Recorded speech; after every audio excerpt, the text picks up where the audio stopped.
Hello সবাইকে, কেমন আছো সবাই? আশা করি সকলে ভালো আছো আর আমিও ভালো আছি। আমি সোমা, আমার আরো একটি ব্লগে তোমাদের স্বাগত জানাই।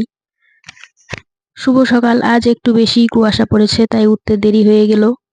ঘুম থেকে উঠে সবার আগে আমি বিছানা গুছিয়ে নিই, তারপর বাকি যে সমস্ত কাজ থাকে সেগুলো করতে শুরু করি। আর জানো তো, এবার মনে হচ্ছে ঠান্ডাটা একটু বেশি পড়েছে। গরমটা যেমন বেশি দিয়েছিল, ঠিক তেমনই ঠান্ডাটাও একটু বেশি পড়েছে। তো যাই হোক, আমার তো মনে হয় এই শীতকালে একটা দিক ভালো, সেটা হচ্ছে খাবার দাবার। নানান রকম খাবার দাবার, নানান রকম শাকসবজি পাওয়া যায়, যেটা গরমের দিনে পাওয়া যায় না। গরমের দিনে সবকিছু হয়, কিন্তু বেশি কিছু খাওয়া যায় না, খেলেই শরীর খারাপ করে। শীতের দিনে সব থেকে বেশি কষ্ট হয় যারা রাস্তায় থাকে, মানে যারা হচ্ছে ভিখারি, পাগল, যাদের কেউ নেই, তাদের কথা বলছি আমি। তোমরা নিশ্চয়ই একটা জিনিস লক্ষ্য করবে, আমি নিজেও দেখেছি, তারা কত কষ্ট করে এই শীতের দিনে রাস্তার ধারে ঘুমিয়ে থাকে। সারাদিন যেমন তেমন তারা এদিক সেদিক ঘোরাঘুরি করে, কিন্তু রাত হলে সবাই তো যে কোনো একটা জায়গায় ঘুমোতে যায়। তো তাদেরকে আমি দেখেছি রেল স্টেশনে বা যে কোনো মন্দিরের সামনে, রাস্তার আশেপাশে তারা ঘুমিয়ে থাকে। আমি শুধু একটা কথাই বলবো, যারা বড় বড় ইউটিউবার, ব্লগার, তাদের দেখি কত টাকা কতভাবে খরচ করে, কত জায়গায় ঘুরতে যায়, কত রকম কত কিছু কতভাবে নষ্ট করে আমি দেখেছি। তারা কি পারে না এদের জন্য কিছু করতে? আমার তো মনে হয় চাইলেই পারে। একবার শুধু দেখেছিলাম বং মিডিয়া উজ্জ্বলকে এদেরকে কম্বল দিতে, সেটা এবারই রাসমেলার আগে আগে দেখেছিলাম। অনেকগুলো কম্বল কিনে রাত 12টার পর রাস্তা দিয়ে ঘুরে ঘুরে যারা এরকম রাস্তার পাশে শুয়েছিল তাদেরকে একটা করে কম্বল দিয়ে এসেছিল। সেটা দেখে আমার খুবই ভালো লেগেছিল। তখন আমার মনে হলো, উজ্জ্বল যেমন বড়, উজ্জ্বলের মতো এরকম আরো প্রচুর ব্লগার আছে, ইউটিউবার আছে, তারা চাইলেই আরো অনেক কিছু তাদের জন্য করতে পারে।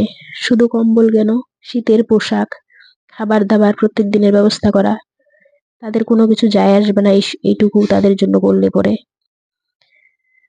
তো যাই হোক, তোমরা নিশ্চয়ই অনেকেই দেখে থাকবে পপি কিচেন, একটা অনেক বড় মানে চ্যানেল, যেটাতে লক্ষ লক্ষ সাবস্ক্রাইবার। তো তাদের এখানে দেখবে প্রত্যেকদিনই নানান রকম মাছ, মাংস, মানে 3টে 4টে করে পদ রান্না হয় তাদের, যেহেতু কিচেনের রেসিপি দেখানো হয়। তারা দেখবে 10 কেজি, 15 কেজি, 5 কেজি নিচে কোনো কিছু রান্নাই করে না। তো এত কিছু যে মানে রান্না করে, আমি শুধু ভাবি এত কিছু নিজেরা শুধু খায়, কোনোদিন তো কাউকে, কোনো গরিব দুঃখী, তারাও তো গ্রামে থাকে, গ্রামে কি গরিব দুঃখী নেই? সবাই কি বড়লোক?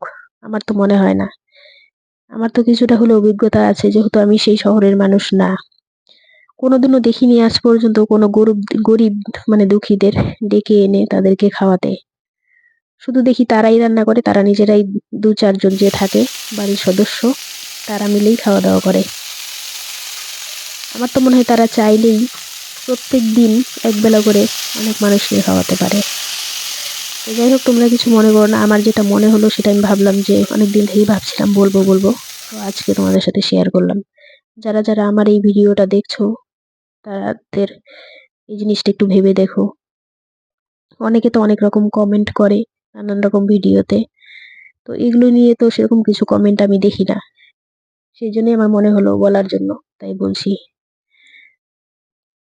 তারা চাইলেই অনেক লোককে, অনেক অন্তত না হোক, অন্তত দিনে 10 জন 15 জন গরিব দুঃখীকে খাওয়ানো তাদের পক্ষে কোনো ব্যাপারই না। আসলে যাদের টাকা আছে তাদের ওই মনটা নেই, আর যাদের মন আছে তাদের টাকা থাকে না। এটাই দুনিয়ার নিয়ম।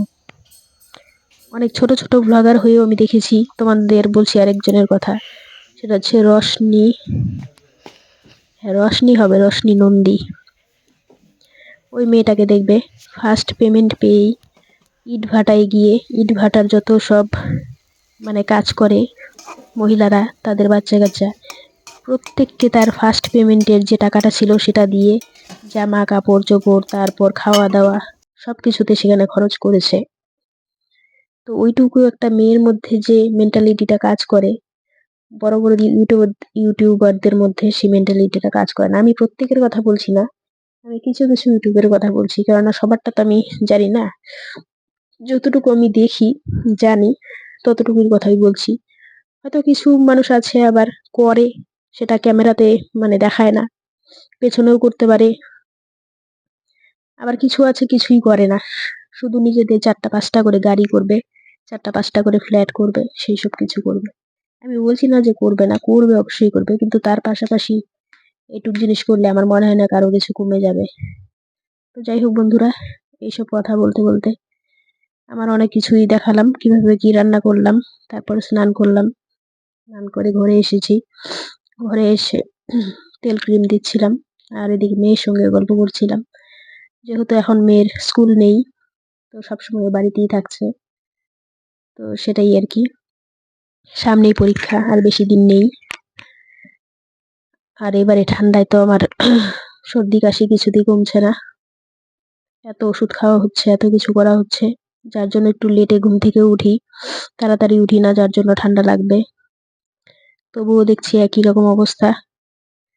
এবারের হয়তো সালটাই আমার জন্য খারাপ। জানি না সামনে আর একটা মাস গেলেই নতুন বছর আসবে, কেমন যাবে, কেমন কাটবে, সবকিছু মানে দেখাই যাবে। আগে থেকে তো আর জেনে বসিনি কি হবে না হবে। আশা করছি ভালো কিছু হলে ভালো হয়। এরপর দেখো দুপুরবেলা খাওয়া দাওয়া করে মেয়ে টিউশনিতে চলে যাচ্ছে।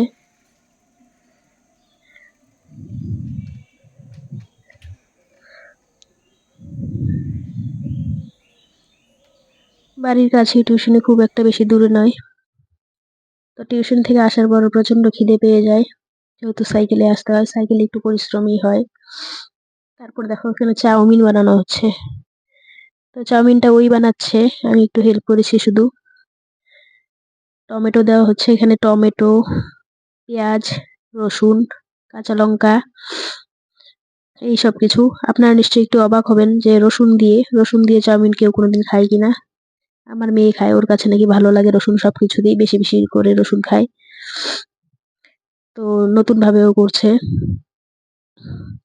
ওই বানাচ্ছে। তার মধ্যে একটু নুন, হলুদ এসব দিয়ে ভালো করে একটু ভেজে নিচ্ছে, আর কিছুটা কেচাপও দিবে।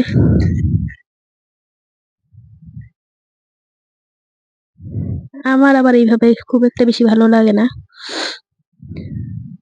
মানে চাউমিন বানালে পরে তার মধ্যে চিকেন অথবা ডিম, এগুলো দিয়ে আমার ভালো লাগে। কিন্তু ও ডিম খুব একটা বেশি কেন জানি না খেতে চায় না, সেজন্য এইভাবেই টমেটোটাই বেশি পছন্দ করে আর কি।